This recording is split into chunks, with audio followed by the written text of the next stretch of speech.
போகிற உன் சம்பாதித்தது எல்லாம் வட்டி வட்டி வட்டி வட்டி எல்லாம் வட்டிக்கே போகுதில்ல. இனி உன் கைகள் ஆஸ்வதிக்க போறாரு. நான் தீர்க்க தரிசனமா சொல்லுகிறேன், உன் கை இனி பெருகும், இனி பெருகும். வியாதி போராட்டத்தை வியாதி போராட்டத்தை கட்டவிழ்க்க வரக்கூடாது. எங்க வியாதி இருந்ததோ அங்க கைகளை வச்சுக்கங்க. ஒரு சில சீர கோளாறு, கண் மங்கள பிரச்சனை, கண் அடிக்கடி மங்கள், அடிக்கடி மங்கள்.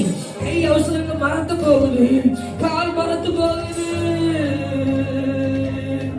மாதம் பிறந்தா ஒரு சிலருக்கு மாதவிடை பிரச்சனை, சரியா காரியம் நடக்கிறது இல்ல, அதனால பயப்படுற. கல்வி பையில ஏதோ பிரச்சனை இருக்குன்னு பயப்படுற. ஆண்டவர் எனக்கு பாடலாமே கொடுக்கிறார். எல்லாத்தையுமே உன் பிரச்சனை பூரா எனக்கு பாடலாமே பாட சொல்றாரு. உன் கல்வி பையில இருக்கிற பிரச்சனையை கர்த்தர் சுகமாக்குறாரு, கர்த்தர் சுகமாக்குறாரு, கர்த்தர் சுகமாக்குறாரு. கல்வி பிரச்சனை, கல்வி பிரச்சனை, கல்வி பிரச்சனை அவர் கலவுகளாலே சுகம் உண்டாகிறது.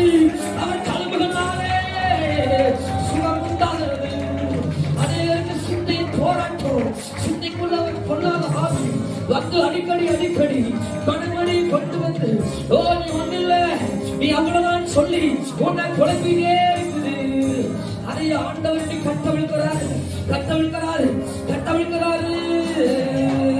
ஒரு சிலருக்கு தூக்கமே வருவதில்லை, தூக்கமே வருவதில்லை.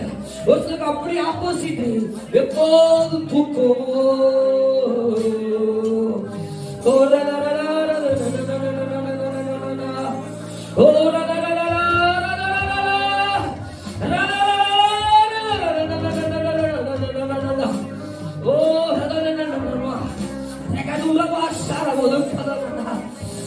இந்த மாதத்துல அநேக வர புதிய மாதத்துல புதிய புதிய ஆசீர்வாதங்களை பார்க்கிறேன்.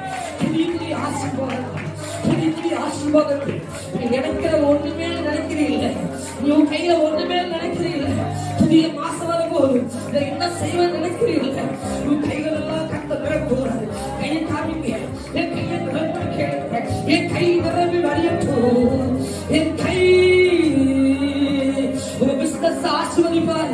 உன் பிசினஸ், உன் பிசினஸ், உன் தொழில கர்த்தர் ஆசீர்வதிக்க போறாரு, ஆசீர்வதிக்க போறாரு.